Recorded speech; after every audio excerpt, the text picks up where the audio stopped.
to the World War II newspaper channel, where we read the Chicago Tribune one day at a time, going through World War II as it happened through the eyes of those who lived it. If you enjoy content like this, please subscribe to this channel and click on the bell icon to get notifications when a new upload is going to premiere. And also, if you want to hear the actual newsmakers, go check out my other channel, the companion channel to this one, the World War II Old Time Radio channel. There we have vintage broadcasts, including newscasts, speeches, old movies, and music. And subscribe to that channel and click on the bell icon. Now for the newspaper. News as read from the Chicago Tribune. Henry Chopp reporting, Sunday, February 2nd, 1941. The weather today. The sun rose at 7:02 a.m. It will set at 5:06 p.m. For Chicago and vicinity, cloudy and slightly colder Sunday. Monday, cloudy, not much change in temperature. Moderate northwest winds on Sunday. The low temperature, 27 degrees. The high temperature, 43. Today's headline, Paris Nazis threaten Pétain. Vichy, France, February 1st. The radio in German-occupied Paris announced tonight the formation of a rival committee to Chief of State Philippe Pétain's National Union Group of 51 and violently assailed the men of Vichy. The Paris Committee, it was stated, will stand for complete collaboration with the Germans. Pétain's committee, formed this week and headed by Henri Dumoulin, director of Pétain's office, is intended to construct the new party of national revolution and cement spiritual union of all France. Singled out for vituperation were the Vichy Foreign Minister Pierre-Etienne Flandin, Interior Minister Marcel Pérutin, and members of Pétain's own staff. Meanwhile, it was reported that Pétain would address the nation by radio on Sunday. This was not confirmed. The radio broadcast came amidst a new campaign by Paris newspapers against the Vichy government and increasing reports of German insistence that Pierre Laval, disposed vice premier and foreign minister, be returned to the cabinet. From Paris, it was reported that Fernand de Brenon, the Vichy government's representative, had telephoned Pétain a summary of conversations he has had with Otto Abetz, Adolf Hitler's ambassador to Paris. In these, it was said the Germans contended no French-German collaboration was possible under present conditions. According to the reports, the Germans complained of duplicity by the French government in its relations with Germany. The chief German objection is to the present political climate in Vichy is Pétain's failure to take Laval back into the fold after meeting him and announcing that their misunderstandings had been dissipated. Travelers from Paris quote Laval as saying he had been unable to halt certain groups in the occupied capital from organizing in favor of collaboration with the Germans and in opposition to Vichy. This group was represented as contending that Paris can be adequately fed only if an agreement is reached with the Germans. Vichy, France, February 1st. Chief of State Pétain today was in constant communication with his cabinet ministers, especially Admiral Jean Darlan, Navy Minister, and General Charles Hunsinger, Defense Minister. These consultations presumably concerned the German response to Marshal Pétain's letter to Führer Hitler concerning French-German collaboration, but there still was no official confirmation of the contents of the German reply. The countenances of French officials, however, gave a clear impression that the German response was hard. Official circles indicated that the outlook for Franco-German relations for the moment was somber. Pétain is in a difficult dilemma. He is confronted, doubtless, with the problem of deciding how to take a more positive stand on Franco-German collaboration without splitting the country more than it already is. In the last few days, the split has been aggravated by the resumption of the press controversy between Paris papers and those of the Free Zone. This row indicates that the Germans are irritated and that they believe Vichy is trying to play both sides. That is, to attempt a form of collaboration and at the same time leave its doors open in the event of an English victory. Athens, Greece, February 1st. Greek troops on the central Albanian front have closed the trap on Tepeleni so tightly that the occupation of that strategic base appeared tonight to await only successful mopping up operations.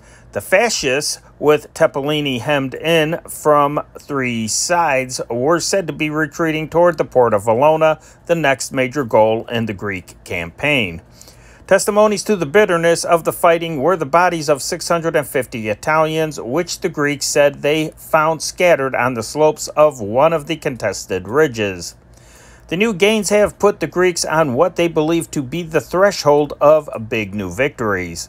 By doing the impossible, as the Greeks call it, their troops occupied fortifications described as the best in all Albania. These positions were prepared by the Italians long before the war began to protect the key roads from Tepeleni and Klissura to Valona. Klissura already is in the hands of the Greeks. Italian counterattacks, which were delivered with considerable force early in the week, now have been abated, and the Greeks once more hold the initiative, resulting in the isolation of a large Italian detachment somewhere between the Tepeleni and Klissura roads. Important gains on the coastal front also were reported by the Greeks. Their Italian counterattacks were said to have been repulsed with considerable loss to the fascists. The Greeks, it was said, held their fire until the Italians were only 200 yards away. The British Air Force reported an attack on an important military camp and buildings yesterday southwest of Tepeleni, setting fire to one building and machine gunning Italian soldiers as they emerged from their tents. The Greeks claimed a victory at sea, reporting the submarine Papanakalis had sunk a 10,000-ton vessel in Brindisi, Italy, area on the night of January 28th. Rome, February 1st. An Italian torpedo boat has sunk a 10,000-ton steamship in a British convoy in the Aegean Sea, the Italian High Command declared today. Italian warplanes attacking at low altitudes were reported to have effectively bombed Greek troop concentrations on the Albanian battlefront. Split, Yugoslavia, February 1st. The sinking yesterday by a British submarine of an Italian tug towing an armed barge, an incident said authoritatively to have occurred in Yugoslavian territorial waters, led to the belief in some circles today that Britain has begun a campaign to break up access shipping from Yugoslavian ports to Italian Trieste. Subsequently, the submarine was said to have stopped and searched the Yugoslav merchant ship Kosovo. London, February 1st. Reuters British news agency reported today from Bombay that 4 Italian generals and 1,200 officers were among 3,000 Italian prisoners who just arrived in India for internment. Algiers, French North Africa, February 1st. General Maxime Weygand, the colonial military commander for the Vichy government, today urged his French African army of 500,000 men to pay no heed to appeals that they entered the war against the Italians. Instead, he charged his men to support the national revolution of Marshal Philippe Pétain and to stay out of a fight which he said was ended for France with the armistice with Germany and Italy. Weygand replied by radio to a broadcast from London last night in which the Free French leader, General Charles de Gaulle, asked the French in Africa to attack the Italians from the west and help complete the conquest of Libya. After thanking his army for its contribution to the national revolution, General Weygand stated, "Today I direct your attention to a special issue. You have heard an appeal to take part again in a struggle which was ended by France with the conclusion of the armistice. I appeal to you not to leave the path of order and discipline, which would only mean the destruction of France and peril for all who took part in this undertaking." General Weygand warned against false rumors and loose criticisms and said the authorities would take extremely rigorous sanctions to put an end to lies. Persons who wanted to appear well-informed, he added, were weaving a web of lies that might paralyze the national revolution. Cairo, Egypt, February 1st. A violent step-up in the tempo of British air attacks in Libya was announced today in the prelude to another grand assault aimed this time at Benghazi, the area to Benghazi from fallen Derna and far beyond 700 miles within Libya to Tripoli was the theater of this new aerial offensive intended to clear the way for British mechanized troops striking westward in their cars of steel and to disorganize the Italians far behind their lines. The Royal Air Force announced that several tons of bombs had been loosed upon Tripoli, the capital of western Libya and a vital communications center, and that hundreds of bombs had fallen upon Benghazi's air center, the long-punished aerodrome at Barche. The RAF also attacked the air base of El Guba on the plateau 25 miles northwest of Derna, where pilots reported a large number of fascist vehicles were assembled. In Tripoli, the British declared bombs hit 3 Italian ships in the harbor, 2 of 8,000 tons and the 3rd of 4,000. At least 1 seaplane was declared destroyed and others damaged. The docks were hit, hangars were left boiling in black smoke, the RAF said, and fires sprang up among the jetties and along the railway. Barracks at the Bars Air Base were reported bombed squarely, and clusters of incendiaries fell with explosives upon hangars, buildings, and tents. Unofficial reports said that in running engagements toward Benghazi, the Italians were falling back before British light tanks and that the main body of the British troops and artillery were moving up rapidly. Some 2,000 miles to the southeast, the British reported that their troops were driving on into Italian Eritrea with intensified pressure, and that elsewhere on the East African front there was no change. The fighting in Eritrea was reported heavy, the Italians making a determined effort to halt the British thrust around Argadat and Berentu. With the British Army in Derna, Libya, February 1st. The withdrawal of some 3,000 Italian soldiers under cover of night from Derna, the peril of Cyrenaica, was an orderly and organized retreat. The fascists kept their war materials from British hands. The British found few men to be taken prisoner when they entered the city Thursday after the battle for Derna. Some of these were members of gun crews which covered the evacuation of the main force, which headed toward the Akdar Mountains. There, the Italians apparently hoped to make a new stand. Through the final night, the Italian cannon fired almost steadily, and even as they moved out in a big motor convoy taking everything they could, the skeleton crews kept 3 guns blazing. 2 companies of Australian infantry leading the way into Derna marched cautiously on the alert for mines. It was a clear, bright day and countless flowers were in bloom. Derna's greenness, the town really is a big oasis with plenty of water, was a treat for eyes wearied by the arid brownness of the desert. Rome, February 1st. Bitter fighting on the northern front of East Africa, in which both Italians and British suffered considerable losses, was reported today by the Italian High Command. Berlin, February 1st. February 2nd. Authorized sources said early today that 6 ships totaling 36,000 tons had been successfully attacked in the Mediterranean by German bombers on January 31st.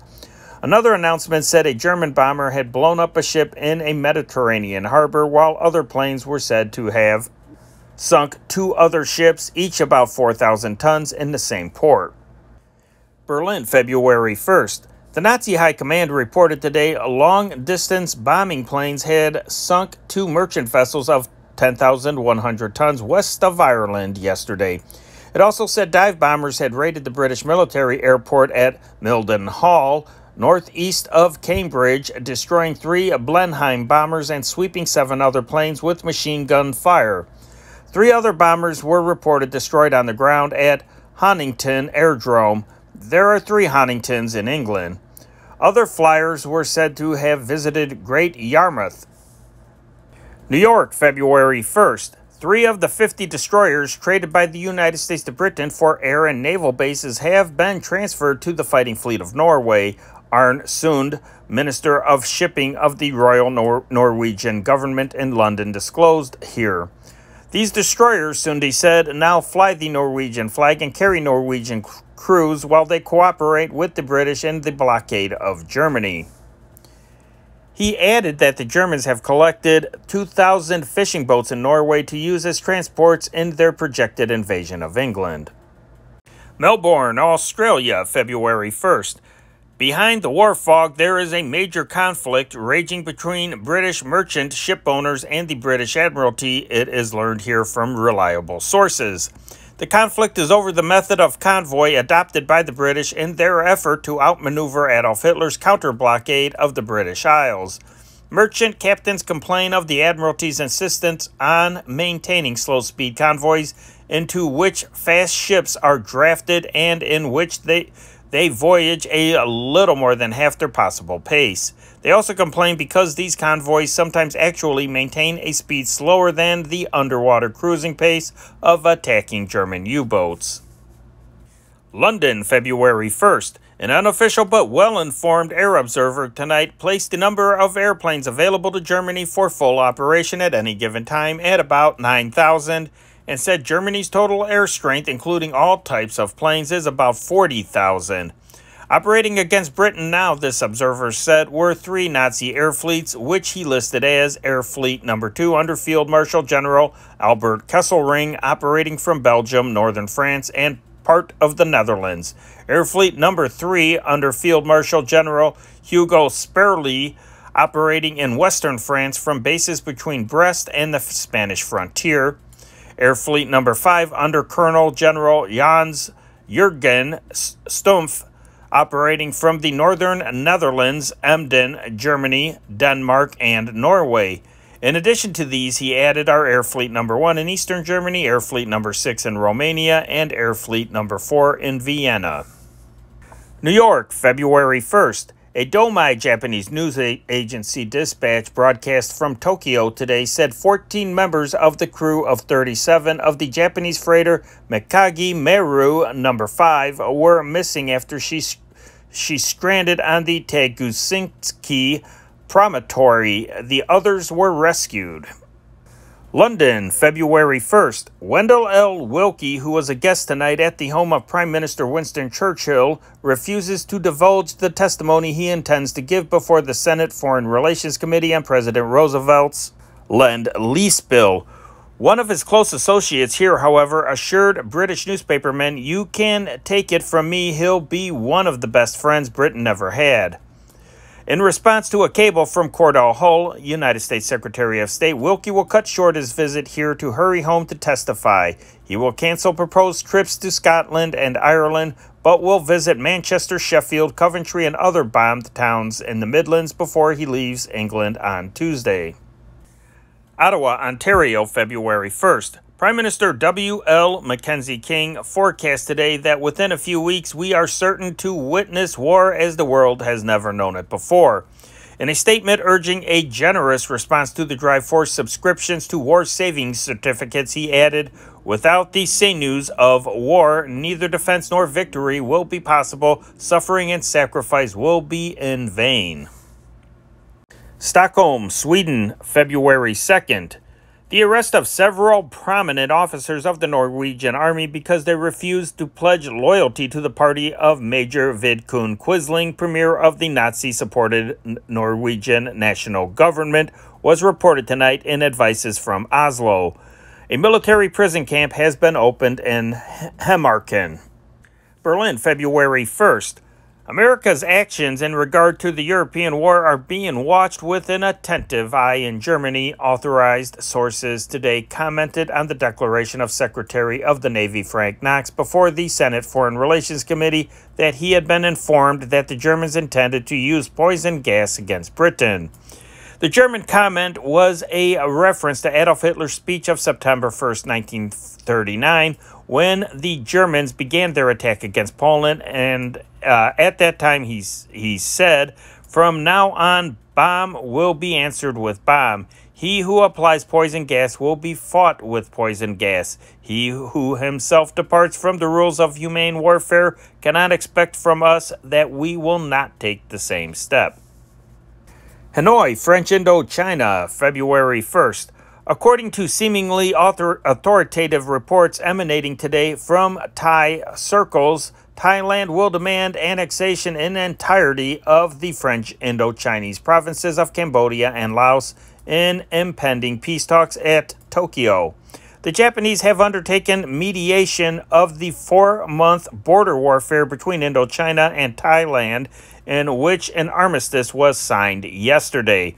The French expect the demands can be whittled down. London, February 1st. The Netherlands government in exile instructed its minister at Tokyo today to inform the Japanese that the Dutch reject any suggestion of having the Netherlands Indies incorporated in a new order in East Asia under the leadership of any power whatsoever. The message, it was announced, was prompted by a speech of the Japanese Foreign Minister Yosuke Matsuoka to the Tokyo Parliament on January 20th. Matsuoka said the Netherlands and the Dutch East Indies and French Indochina should be in intimate and inseparable relationship with our country, meaning Japan. Bucharest, Romania, February 2nd. Premier General Ion Antonescu announced today that as soon as order is reestablished in Romania, he will organize a new National Socialist state based on Nazi-fascist doctrines. The new state, with work as its foundation, he said, is one which I have long dreamed about. Antonescu promised education for Romania's youth, a new life for peasants, increased pay for workers, great public works, creation of an agricultural economy, and an end of graft, intrigues, treason, and hate. Helsingfors, Finland, February 1st. The American Committee for Polish Relief has ended its activities in Vilna, Lithuania, where for more than a year 10,000 refugees have been fed daily by American help. The Commissar for Social Welfare in the Lithuanian Soviet Republic has taken over all relief work in the city. All refugees in Vilna, who number more than 30,000, have been given the opportunity to apply for Soviet citizenship. Ankara, Turkey, February 1st. Colonel William J. Donovan arrived in Ankara by train this morning from Istanbul, and the United States Embassy began making arrangements at once for him to see 3 Turkish leaders separately on Monday. He will leave Monday night by train for Palestine. London, February 1st. London, under air raid warnings only 88 hours during January, had 18 nights in the last month without air attacks to make it the city's quietest since last September, it was disclosed today. The alarm sirens sounded 41 times, bringing the total to 458 alarms since the air war began. London, February 1st. Only 176 new automobiles were registered in Britain in December, the Transport Ministry announced today. This compares with 4,668 in December 1939 and 26,018 in December 1938. Because the manufacture of private automobiles in this country has ceased and the Transport Ministry is putting the few unregistered cars into the hands of war workers, second-hand small cars are selling at prices above their market price when new. Shanghai, February 1st. Severe cold weather was reported today to have caused the death of 200 Chinese beggars and other indigents in the streets of Shanghai in the last 24 hours. Berlin, February 1st. From February 15th on, Belgium faces a condition of famine, representatives of the Hoover Relief Committee said here today.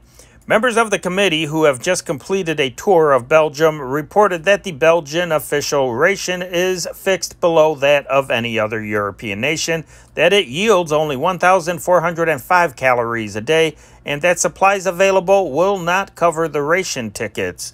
In some districts, they said there has not been any bread for 2 and 3 days at a time, and meat has virtually disappeared from the whole country. The committee estimated while in Brussels that Belgium needs 300,000 tons of wheat before the 1941 harvest. It put present potato stocks at 500,000 tons and cattle stocks at 120,000 tons. Listed as urgently needed were such items as canned foods, especially milk, oil, iodine cod liver oil, and clothing. The committee said Germany already has shipped 20,000 tons of rye and 41,000 tons of wheat into Belgium. And now for national news. Washington, D.C., February 1st. After listening to the testimony of 4 cabinet members during the last week in support of the president's dictator bill, Senator Gerald P. Nye, a Republican, North Dakota, a member of the Senate Foreign Relations Committee, issued a blistering denunciation of the measure today. It is a brazen open proposal to let the president set aside at his choosing provisions of existing law which safeguard our continued non-involvement in Europe's war, Senator Nye said in a radio broadcast. It would put us straight into the war by permitting the war vessels of belligerent nations to enter our own ports for repairs, bringing submarine warfare to our very shores. Shortly before he voiced his warning, Senator Nye completed an exhaustive examination of Secretary of the Navy Frank Knox. Knox was the last of the interventionist witnesses. Opponents of the bill will begin testifying on Monday. Under a fire of questions, Knox admitted that there was little danger of a direct attack upon the United States by the Axis powers if they conquered Great Britain.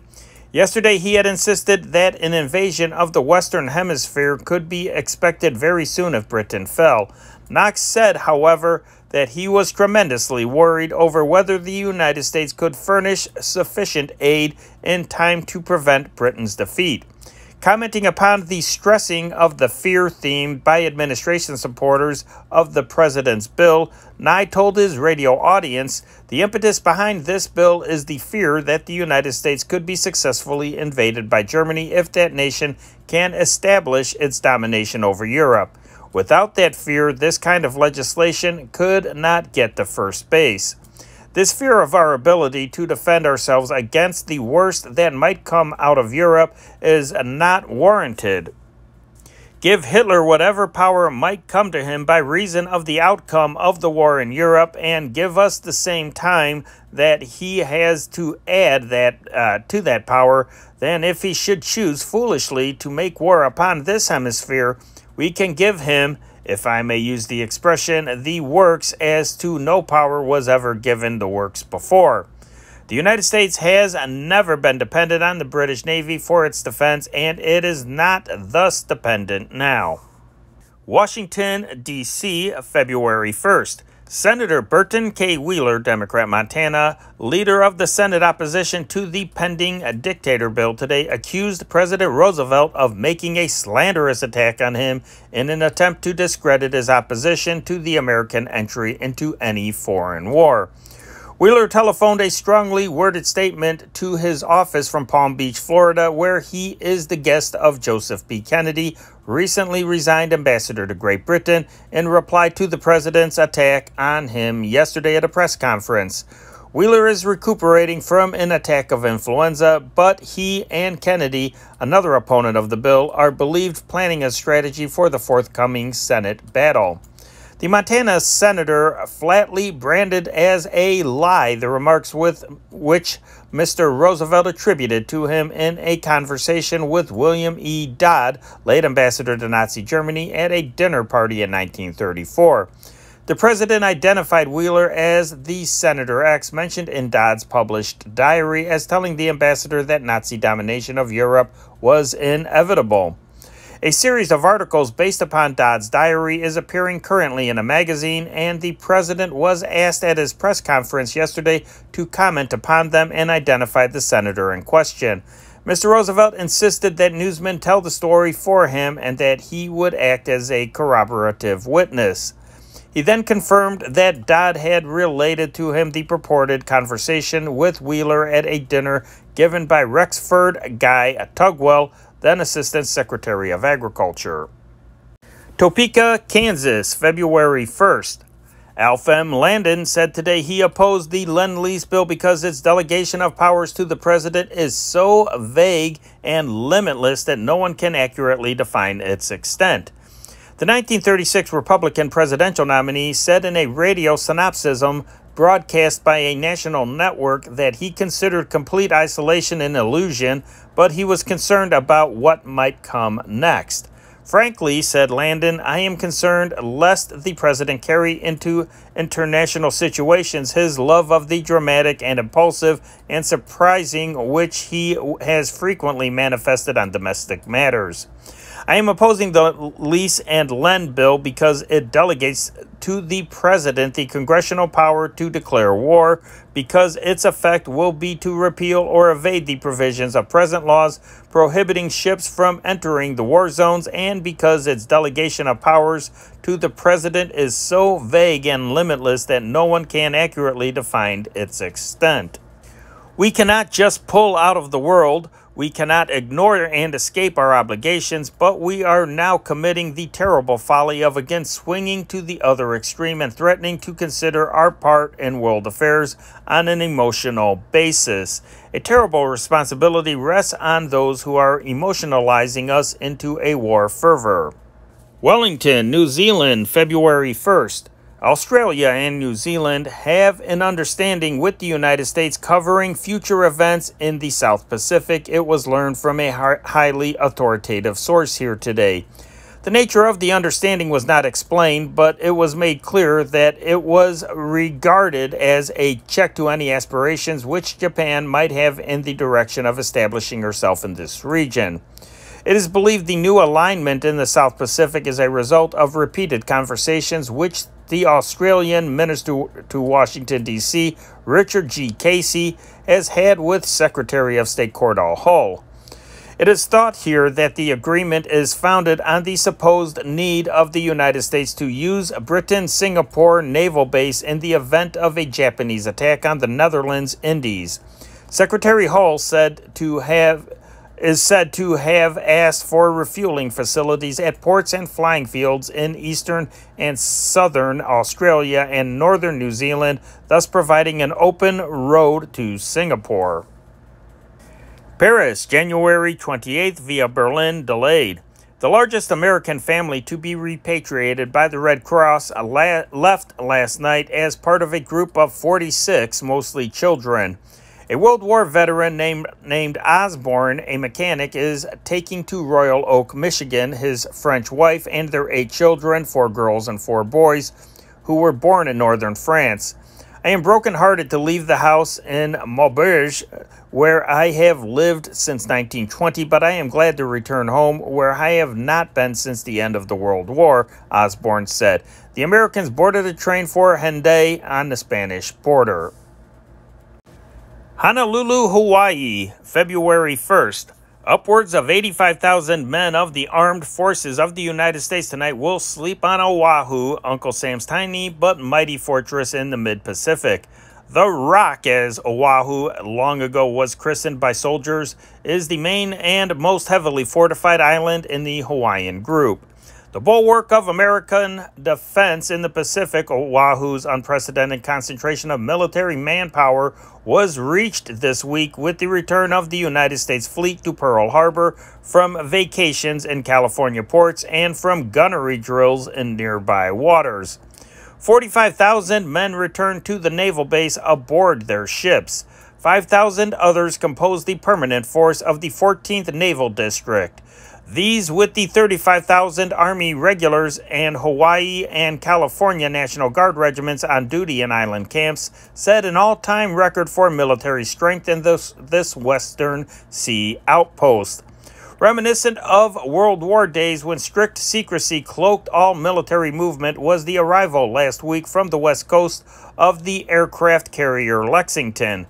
She landed 600 officers and men of the 2nd Marine Aircraft Group, among them Private George Temple, brother of actress Shirley Temple. They pitched camp in a corner of a 2,700-acre flying field recently acquired by the Navy. The field lies on the leeward side of the island, protecting the western sea approach to Pearl Harbor. The Lexington, without loss of time, left the next day for the coast. She is due back soon with 400 more Marines of the same group and planes enough to form an air unit of 3 squadrons, fighters, pursuits, and bombers. The Army moved today to acquire a new link in the chain of defense establishments rimming the island. Negotiations were started for the purchase from plantation interests of a 2,000-acre shoreline site adjoining the new Navy flying field for conversion into a huge military airfield. Plans call for construction of two mile-long landing mats, 300 feet wide, and hangars to house at least 150 planes of the recently authorized 14th Pursuit Wing. When ready, the field will close an important gap in the coast aerial defense to the west of Pearl Harbor. The field also will carry out the military command's policy of decentralization of vital defense areas so that the danger from sea or air attack is lessened. Scattered along the shorelines to the east of Pearl Harbor are Hickam Field and the coast artillery guns of Fort Kamehameha, Armstrong, DeRussy, and Rutger. Staffing the new Army field will add greatly to the growing strength of the Hawaiian Air Force. It is now composed of approximately 7,300 pilot officers and men. 2,500 are stationed at Wheeler Field, the inland air base, and 4,800 at Hickam Field. Army Air Force expansion plans for Hawaii call for 1,000 officer pilots and 9,000 enlisted personnel. Fed by federal outlays aggregating $150 million and sped by 20,000 civilian workers, the National Defense Program in the Hawaiian area is in some of its phases 6 months ahead of schedule. Honolulu, Hawaii, February 1st. Employees of the Honolulu Rapid Transit Company, whose lines carry civilian workers to the Great Pearl Harbor Naval Base, struck today in the face of a threat by the local draft board to make them subject to immediate call for conscription if they walked out. Normally congested thoroughfares from Black Point to Pearl Harbor were jammed with automobiles as Navy Yard workmen who customarily rode the buses used their cars to go to work. The lines normally carry 100,000 fares daily. The Unionists, members of the AFL Amalgamated Association of Street Electric Railway Employees of America, struck to enforce signing of a contract after directors of the company in a special meeting last night declined to arbitrate a union shop clause in the proposed agreement. The union claims 350 members among employees against 7 non-members. Local draft board headquarters warned the Unionists Thursday that employee who have not deferred status under the Selective Service Law would be subject to immediate call as Army conscripts if they struck. Fort Jackson, South Carolina, February 1st. Night maneuvers in daylight soon may be the style for the United States Army. Experiments which simulate night conditions by use of goggles covered with dark blue translucent material are being conducted here by intelligence units of the 117th Infantry. Officers hope to have the practice adopted for the 30th Division, a former National Guard outfit from Georgia, Tennessee, and the Carolinas. Colonel R.H. Bond, commander of the 117th Infantry, Tennessee Regiment, said the experiments were authorized by Colonel R.H. Gleaves, 30th Division intelligence officer, in the hope of developing a practical plan for large-scale maneuvers. The demonstration was staged in a sandy broom straw and corn stubble field surrounded by thick pine woods. A parked truck represented a downed airplane. Blue and red patrols equipped with dark goggles were assigned to reach the plane, get a briefcase, and return. Although the afternoon sun shone brightly, neither side could see its objective from the starting positions, and the men crept cautiously over the rough terrain. In about 20 minutes, the Blue Patrol had reached the plane and saved the dispatch case. Washington, D.C., February 1st. Belief that the Roosevelt administration is moving toward American participation in the European war was sharply brought home tonight with the release of a detailed report urging cities to take immediate steps for precaution against air attacks.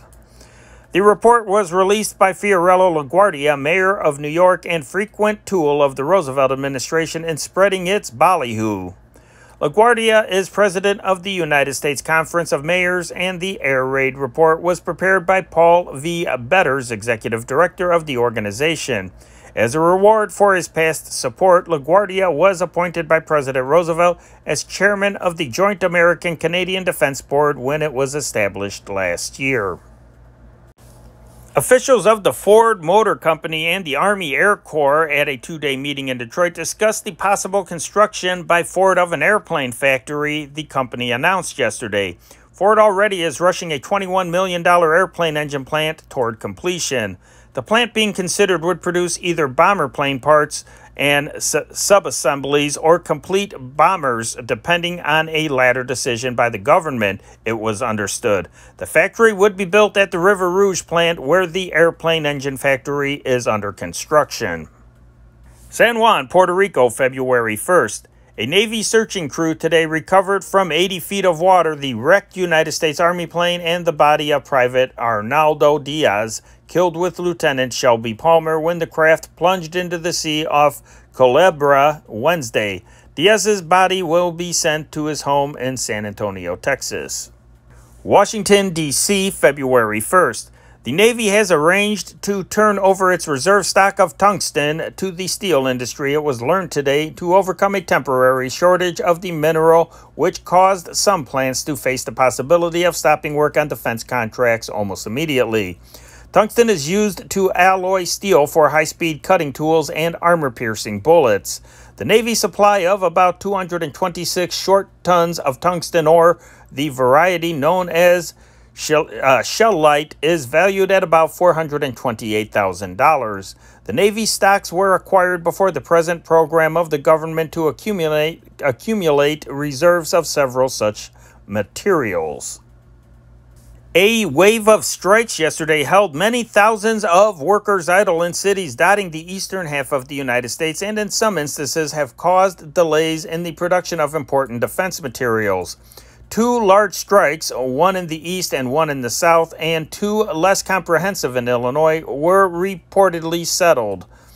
Additional compilations, not necessarily complete, showed that 3 new walkouts had occurred and that 3 others previously reported were still in progress. New York. It was reported that the Phelps Dodge Copper Products Corporation at Elizabeth, New Jersey, had settled a strike of a CIO union called Friday. The management had said the walkout might have held up $230 million of defense contracts. The 14,000 employees are to return to work tomorrow. The terms: a contract will be negotiated at once if the union wins a National Labor Relations Board election and is declared sole bargaining agency for the plant.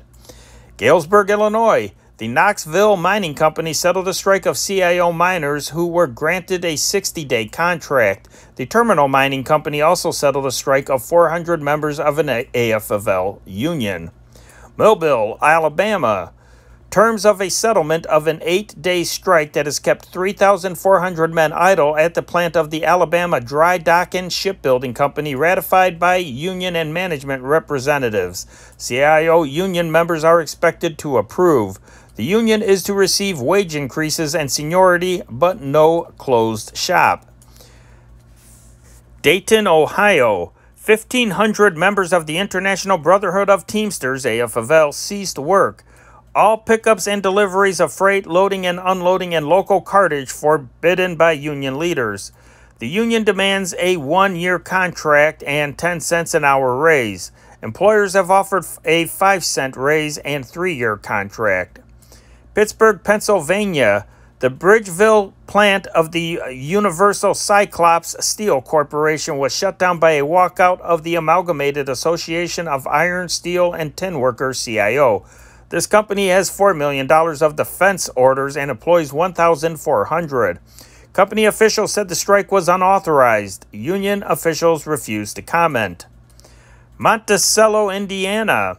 500 employees of the Ryder Furniture Company manufacturing radio cabinets was called on a strike by the Carpenters and Joiners Union, AFL. Union demands a closed shop and raise of minimum wage from 32 to 34 cents an hour. The management was standing for an open shop. Chicago. A strike called Wednesday by the Farm Equipment Workers Organizing Committee at the tractor plant of International Harvester Company kept 6,500 workers idle. Conferences on issues are expected to start tomorrow. The union demands a minimum of 75 cents an hour for men, 65 cents an hour for women, seniority rights, and recognition as sole bargaining agency for all plants.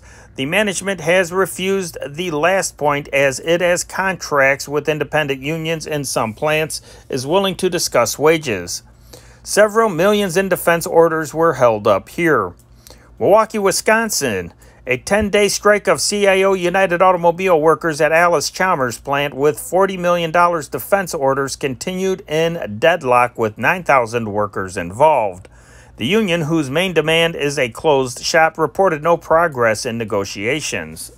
New York. Walter G. Baumhager, president of the United Cigar Wayland Stores Corporation, announced its 52 stores in New York City would remain closed until 800 striking employees evidenced their desire to return to work on a basis that is mutually satisfactory. The strike was called by Local 1199 Retail Drugstores Employees Union CIO after both sides failed to agree on union demands for higher pay, shorter work week, and a draft bonus in a new contract. The old contract expired at midnight on Friday. Washington, D.C., February 1st.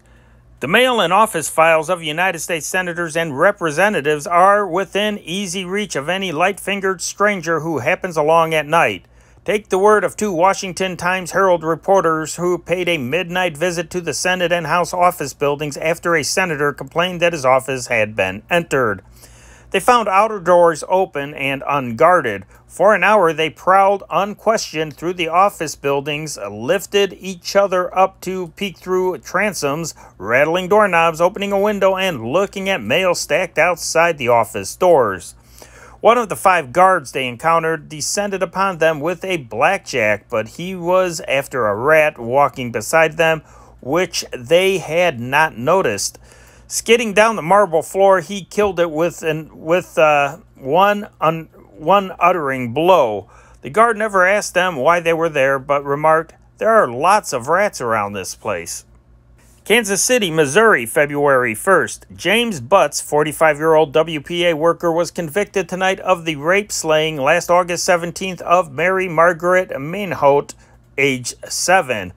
A circuit court jury assessed the death penalty after Richard Aaron's defense attorney demanded in his closing argument, "Send James Butt to the gas chamber or home to his wife and family. We want no compromise." Butts is the father of 1 child.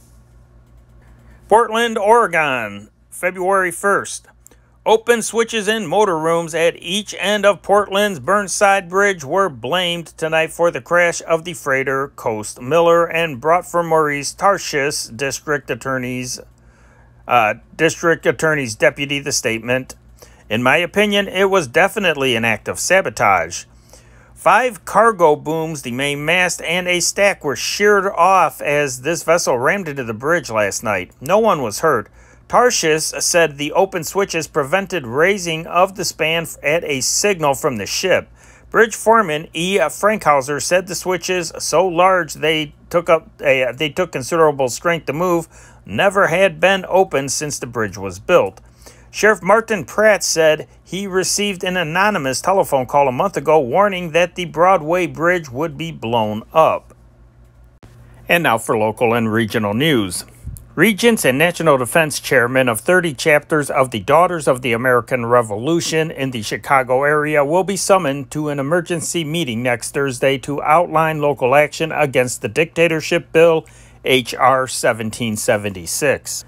The meeting is planned, it was announced yesterday, as a result of a resolution opposing the bill, which was adopted Friday in Washington, D.C. by the National Board of the DAR.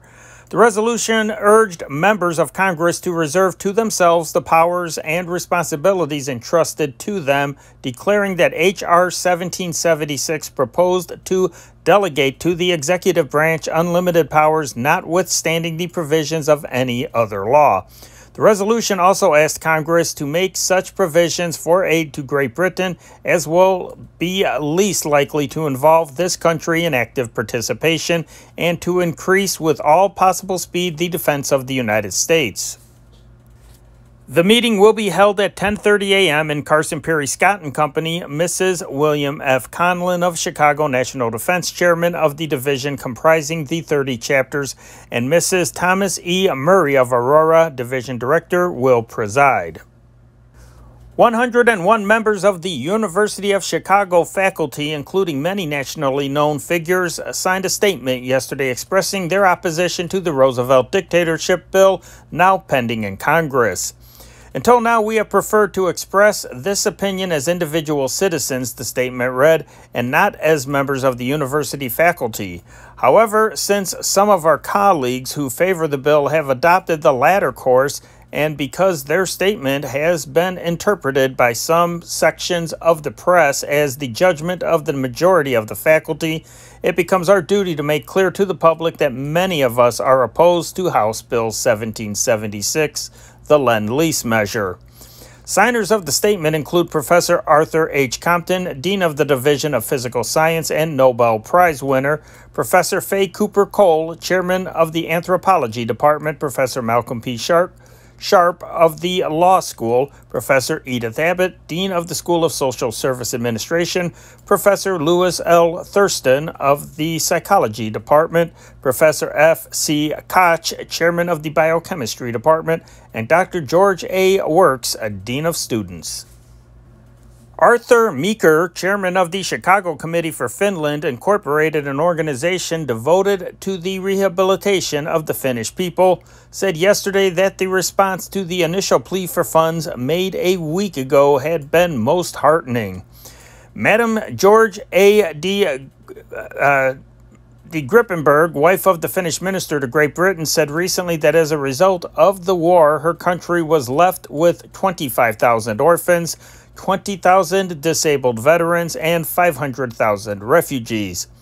All these unfortunates, Meeker said, are in need of food and clothing and other supplies. A $30 gift, he added, would support a war orphan for a year, and $105 would care for a child 10 years old for the same period. Many donors are specifying the use to be made of their contributions. Money gifts of any size should be sent to For Finland Incorporated, 223 West Jackson Boulevard. Anxious because they had not heard from their brother in Finland for a month, 4 Chicagoans reached him by phone early yesterday. It took an hour for the call to get through to Björborg, Finland, where their brother, Conrad Bergarth, a druggist and former medical officer with the Finnish Army, resides. Everything is fine here, he told them, except we are very much in need of coffee. Those who made the call are Miss Alma Johnson and Mrs. Anton Nordmark of 1717 Winona Street, and Carl Johnson and Mrs. Helga Street of 5404 Paulina Street. George F. Barrett, Attorney General of Illinois, announced yesterday that he has appointed E.J. Peterson, a Chicago attorney, an assistant attorney general, to direct a special division formed to fight subversive and un-American activities in Illinois. Barrett said Peterson's work will be to rid Illinois of saboteurs, fifth columnists, and others who might attempt to hinder the National Defense Program. The Attorney General said his new aide will work with the Federal Bureau of Investigation. Peterson has been active the last 10 years in the drive to stop vote frauds. Paul J. Thunek, 30 years old, a salesman, filed a petition yesterday for a federal injunction restraining his draft board from including him into the Army until he has been reclassified from his present 1A rating to Classification 3. Men in 1A are available for immediate service, while those in Class 3 are deferred because of dependence. In the petition filed by attorneys Lauren B. Rocky and Thomas F. Dolan, Thunack asserts that his mother, Mrs. Benetta V. Thunack, 56 years old, with whom he lives at 2146 Belle Plaine Avenue, is suffering from heart trouble and other serious ailments, and that he has found it necessary to pay for costly treatments to alleviate her suffering. The petition states that Thunack appealed to his draft board, number 148 at 1967 Montrose Avenue, and also to draft appeal board number 7, and that the appeal board rejected his application by a vote of 5-0. It names Harry Wild, Herman M. Mendelssohn, and Aaron Glickman of the local draft board, William H. King Jr., president of the Chicago Bar Association and chairman of the Cook County Draft Appeals Board, and Paul G. Armstrong, director of Selective Service for Illinois, as defendants. Glickson said last night that quite a few of the others feel the same way when he heard about the suit. Glicksman added that the draft board took its action in Thunack's case after reviewing all available evidence. Madison, Wisconsin, February 1st. William Brisky, 52-year-old Monroe County farmer, was sentenced in federal court today to 3 years imprisonment for preventing his 2 sons from registering under the Selective Service Law. The sons were freed of charges of failure to register. Cleveland, Ohio, February 1st. A small naval boat made a big splash today in Great Lakes shipbuilding history, as invited spectators gathered for the launching of the 158-foot anti-submarine net tender USS Locust. Its maker, the American Shipbuilding Company, declared it the first naval defense vessel to slide into the lakes in nearly a century, with the exception of small submarine chasers built during the World War. The Locust is one of a dozen net tenders ordered by the Navy Department under a program designed to place contracts for smaller vessels with inland companies. Under a $6,500,000 contract, the American Shipbuilding Company will construct 5 more tenders here and 6 in its Lorraine yards by June 1st. Among the first boats launched on the Great Lakes for defense purposes were those built at Erie, Pennsylvania for Commodore Oliver Hazard's Perry fleet during the War of 1812.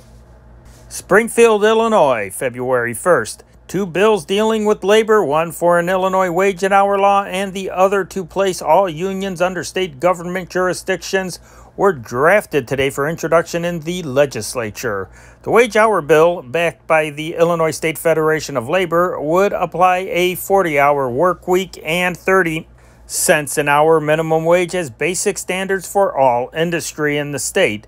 The Federal Wage Hour Act applies only to firms engaged in interstate commerce, and the proposed state act would extend its provisions to the remaining 25% of Illinois industry not covered by the federal law. Springfield, Illinois, February 1st. The long-predicted Republican investigation of Democratic violations of the civil service law, and particularly the 2% levy on state employees' salaries for campaign funds for the last 6 years, is to be put into motion next week.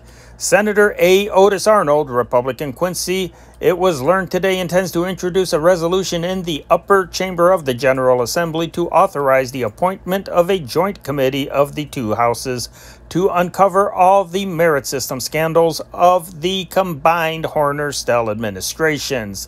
This will include the period when the bedside cabinet was in complete control during the periods of the late Governor Henry Horner's long illness. Keepers of gambling houses were demanding their money back yesterday. 6 replevin suits were filed by the ostensible proprietors of as many horse race betting parlors in the Loop. The bookmakers asked Police Commissioner Allman and policemen to return money seized in recent raids.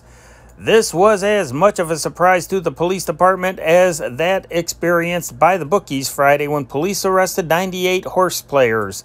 And it's such a small amount to yell robber about, said a detective. Fred Blecker, 11 North Clark Street, asked $167. Frank Pace, 24 East Van Buren Street, asked $171. Joseph Green, 411 South Wabash Avenue, asked $58. Fred Murray, 64, West Randolph Street, asked $200. James Ray, 161 North Wabash Avenue, asked $242. These five, represented by attorney Larry Dowd, named detectives Albert Graney and Joe Newman, police custodian William Dubeck, and Commissioner Altman, defendants. A sixth petitioner, name not obtained at police headquarters, specified Detective Fred Trouth as one of the persons who should put a status sum back into the horse books circulation. Trouth merely sent the suit on to Commissioner Allman. Earl Stafford, the owner of a gasoline station at 956 North Cicero Avenue, who was commended by police last December for killing a bandit, shot and seriously wounded a woman bystander last night when he fired at a robber who had taken $50 from him in the station. The woman is Mrs. Pauline Grachowski, 58 years old, of 1722 Julian Street, a widow. She was taken to St. Anne's Hospital. Stafford told police he seized a revolver he keeps hidden in the station washroom and fired 2 shots at the robber. Both shots struck Mrs. Grachowski, who was at the corner waiting for a streetcar. Clarence Young, 21 years old, a laborer, was shot and killed yesterday by his father, Revity H. Young, 65, after a quarrel in their home at 4608 Holman Avenue, Hammond, Indiana. The father said he ordered Clarence from the house when the latter became intoxicated and knocked him down. An inquest will be held tomorrow. Meanwhile, the father is being held. And in sports, Phoenix, Arizona, February 1st. John Bulla, the big Chicago boy who yesterday moved into the first round lead of the 41st Western Open Golf Tournament all by himself, found company today as the field reached the halfway mark. While Bulla was striving to match the 66 with which he had seared the Phoenix Country Club course yesterday and failing by 4 shots, Ben Hogan, the Little Texan with the big swing, was fashioning his second 68 of the party to tie Bulla at 136, 6 under par. The weather and scoring conditions were so grand that 13 in the field either equaled or lowered par, a feat which the elements have not permitted in the last preceding 4 tournaments of the winter circuit. The 60 low-scoring professionals and 10 best amateurs and ties will decide the championship with tomorrow's concluding 36 holes. Toronto, Ontario, February 1st. The injury-riddled Chicago Blackhawks, who were able to put only 13 men in uniform for tonight's battle with the league-leading Toronto Maple Leafs, saw that roster reduced to 12 as the home team blasted out a 3-1 victory.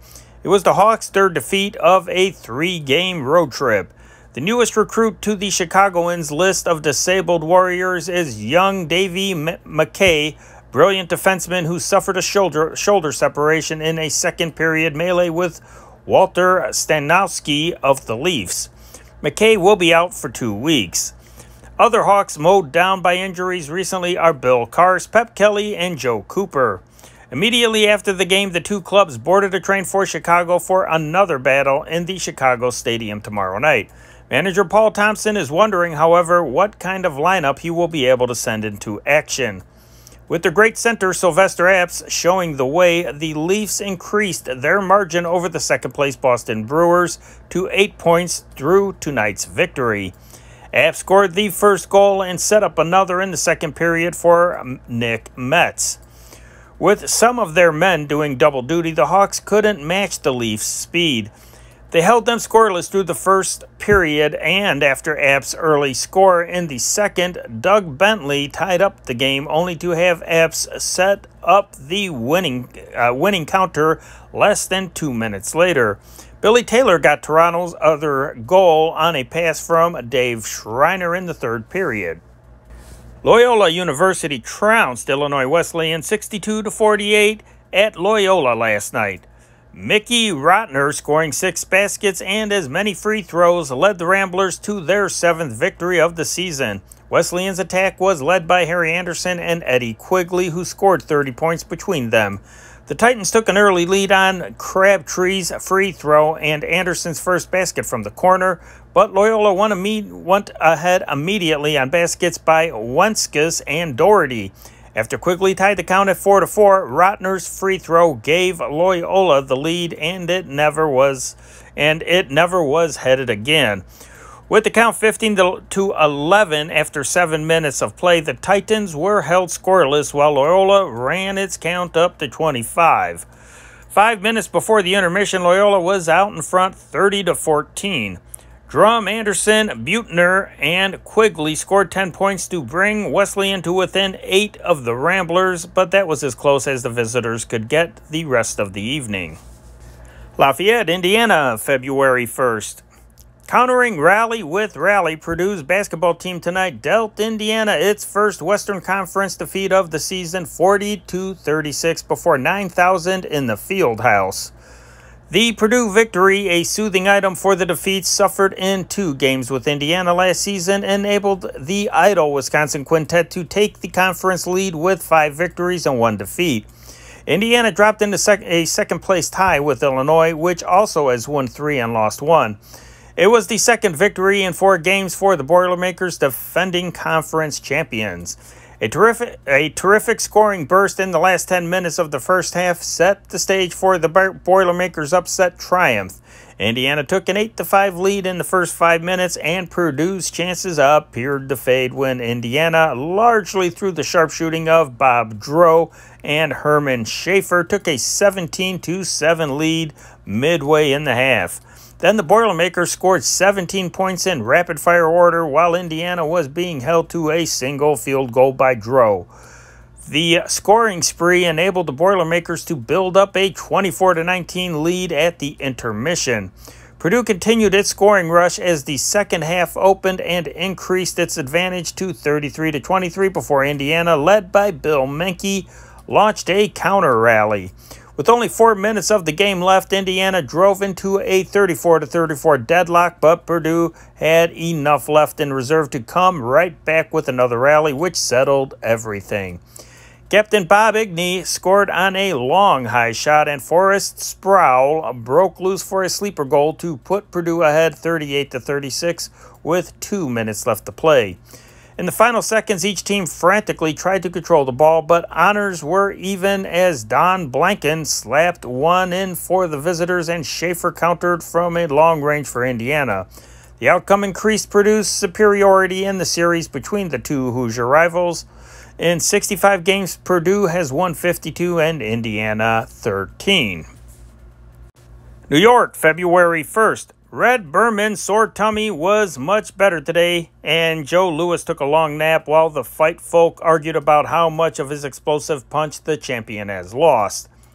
And knocking out the Baltimore Redhead in the 5th round last night with a right hand to the body in Madison Square Garden, Louis did just what he was supposed to do.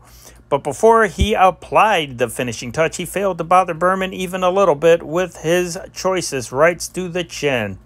With this in mind, the sidewalk experts wondered who in the near future has the best chance to defeat Louis. The majority put the finger on Bill Kahn, the Pittsburgh youngster who meets the champion in June. Louis not only was slower in tossing his punches last night, but by actual count, Joe landed 22 solid shots on Berman's chin without making a dent. And while Red is a good, tough, solid citizen, there has been no one in the past who would have stood up under more than half a dozen of these explosions.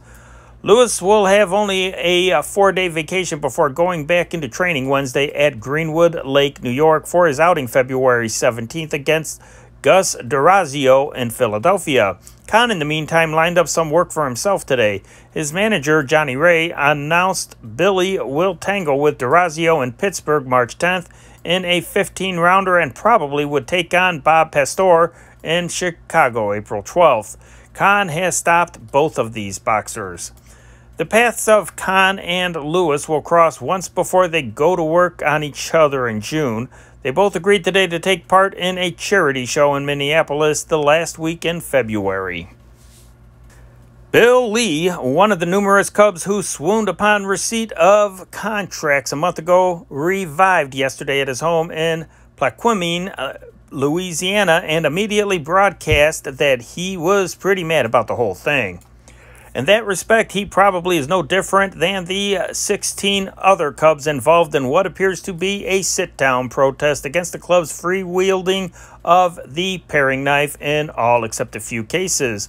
What Lee was offered isn't known. The most notable of the cases exempt from the knife was that of Dizzy Dean, and this probably is the seat of the current holdout epidemic. Diz did nothing last season, not even knocking the Texas League dizzy when he was shipped there to undergo a new pitching course. But Diz, even though helpless, was given a $10,000 repeater for 1941 and grabbed it so quickly that he was among the first to sign. The other boys read about Diz's $10,000 and looked at their own contracts, and the revolt was on. Lee, usually a mild-mannered gentleman, evidently is worked up to the point where he is defiant.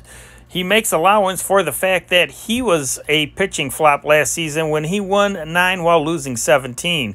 He admits he was prepared for bad news as a result of that record, but the news was far more depressing than he had anticipated.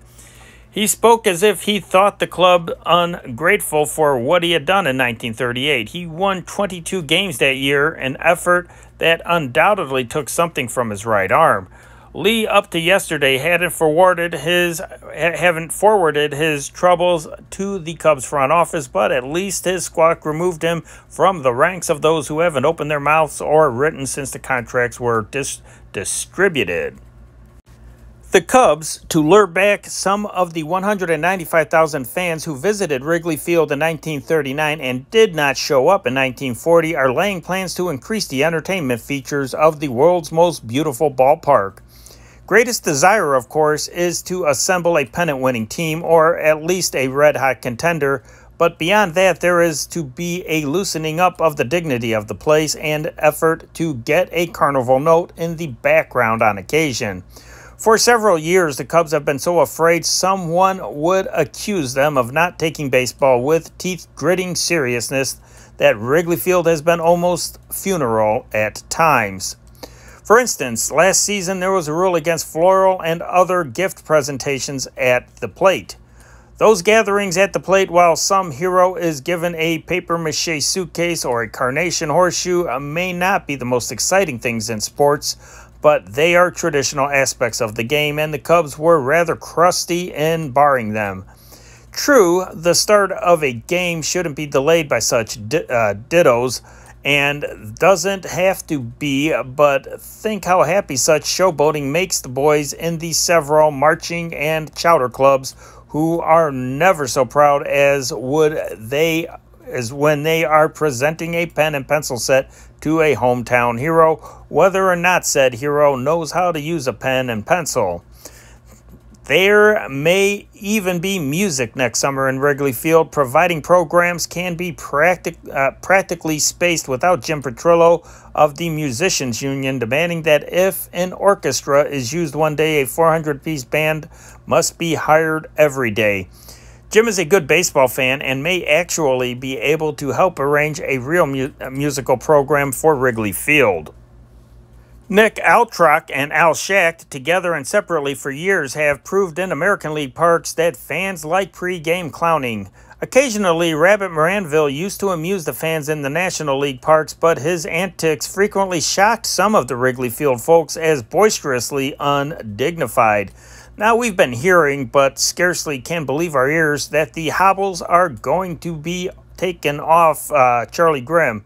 We, through sneak previews from time to time, are prepared to claim that Grimm can, if encouraged, outdo Schacht and Altrock by several hundred presidiums, and that's no knock on Al or Nick either. Brooklyn, New York, February 1st. The Brooklyn Dodgers announced tonight they had signed catcher Babe Phelps to a 1941 contract. In the past, Phelps usually has been a late signer, but he was number 15 among the Dodgers to get lined up for the new year. Lubbock, Texas, February 1st. Pete Cawthon, who resigned as coach at Texas Tech 3 years ago, said today he has turned down an offer to become head coach of the Philadelphia Eagles in the National Football League. Cawthon said his reason was that he had been refused a free hand in the choice of his assistants.